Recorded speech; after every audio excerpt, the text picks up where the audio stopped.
उम्मीद थी कि आज जो धड़ाधड़ जो गिरता, उस पर कहीं न कहीं ब्रेक लगेगा और ब्रेक नहीं लाल निशान में आज शेयर दिखा अदानी का, लेकिन उस हिसाब से नहीं जैसे हालत थी, वैसी हालत आज दिखाई नहीं दी। तो बचाने की कोशिश हो रही है, लेकिन सबसे बड़ी चीज़ है कि आपकी के दामन पर अगर दाग है, धब्बा है तो उससे कैसे आप बचेंगे? ये सबसे बड़ा सवाल है। मीनू जी और राकेश अचल जी, आप दोनों के पास जल्दी-जल्दी आना चाहता हूँ। समय अब बहुत कम है और क्लोजिंग कमेंट आप दोनों से। पहले मीनू जी, क्या अभी तस्वीर हम लोग देख रहे थे वहाँ की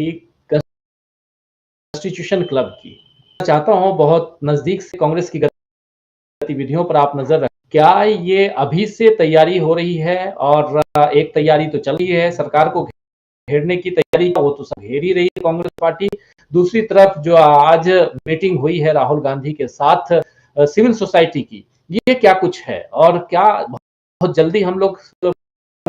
जोड़ो पार्ट जी, राजीव जी, आपने ध्यान दिया होगा जब ये जम्मू कश्मीर में राहुल गांधी ने प्रेस कॉन्फ्रेंस लास्ट भारत की, तो उन्होंने कहा था कि मेरे पास और भी कुछ प्लान्स हैं दिमाग में और वो इस भारत यात्रा से ज्यादा टफ है, कठिन है। कितने का ये तो वहां अंदर क्या डिस्कस हुआ है या उनकी कितना उन्होंने डिस्क्लोज किया है वो तो बाद में पता चलेगा, प्लान है। लेकिन ये जो इसमें सिविल सोसाइटी को साथ लाया और आपने जैसे रिपोर्ट बताया कि अभी उसमें और नंबर बढ़ा है आने वाले जो अटेंड है, जो पिछली बार आए थे, मेरे ख्याल पिछली बार 2, इस बार और भी। एक तो सबसे पहले तो ये भारत की सफलता को बताता है क्योंकि जो साथ में गए थे सिविल सोसाइटीज, तो वो उन्होंने जो फीडबैक दिया तो उससे लगा और ज्यादा जुड़े तो द मोर द मेरियर, ज्यादा जुड़े उतना। अब इसमें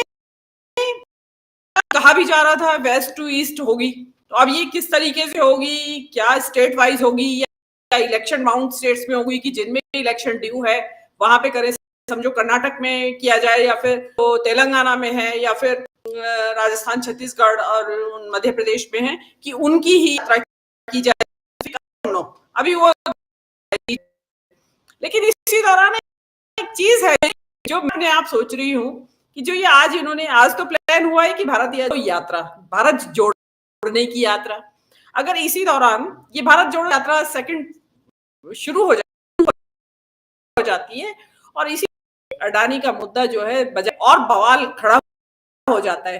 तो मुझे तो लगता है कि ये जो भारत जोड़ो यात्रा जिसमें कि 400 सिविल सोसाइटी ग्रुप्स चल रहे हैं साथ में और जो कांग्रेस भी चल रही है और हो सकता है कोई राजनीतिक दल भी जुड़ जाए साथ में आके, अभी कुछ पता नहीं है, तो हो सकता है कि ये एक बहुत बड़ा एक आंदोलन, जो भावी आंदोलन है, देशव्यापी जो आंदोलन है, शायद उसकी कोई जाने में उसकी तैयारी ये यहाँ कॉन्स्टिट्यूशन क्लब में हो रही, क्योंकि ये इस यात्रा को जो ये माहौल इस वक्त बीबीसी की रिपोर्ट और जो हिंडनबर्ग की जो रिपोर्ट है उसके बाद जो सरकार विरोधी जबरदस्त माहौल एक पब्लिक के दिमाग में बना है, जो अभी तक पब्लिक धर्म की अफीम और हिंदुत्व की अफीम के नशे में बेसुध पड़ी थी, वो पब्लिक कुछ उसकी तंद्रा टूटी है और उनको समझ में आया है कि अरे जो गठरी में तो चोर लग गया हमारे, हम तो सो रहे थे पड़े हुए, तो अब उनको समझ में आया है कि भाई तेरी गठरी में लगा चोर, मुसाफिर जाग जरा। अब मुसाफिर जो है वो जागना शुरू हो गए हैं। अब उसी दौरान ये यात्रा शुरू हो जाती है, तो ये मुझे डाउट है कि ये जो जल्दी से शुरू होने यात्रा को, क्योंकि जो कुछ परमिशंस होती हैं वो लेनी होती है, तो उसको किसी भी तरीके से आ सकता है, ना भी आना है, लेकिन जो माहौल देश के अंदर इस वक्त बन रहा है उससे जो भारत जोड़ो यात्रा 2 है खतरे की घंटा मोदी सरकार के लिए, तो देखना पड़ेगा कि इसका कैसे यात्रा शुरू होती है और इसका क्या परिणाम की घंटी है सरकार के लिए।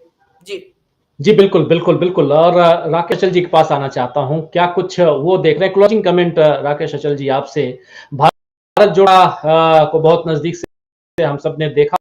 बाद लगातार कुछ न कुछ गतिविधियां चल रही हैं, चाहे बीबीसी की रिपोर्ट हो, चाहे अब हिंडनबर्ग की रिपोर्ट हो, और ये दोनों रिपोर्ट भारत जोड़ो यात्रा में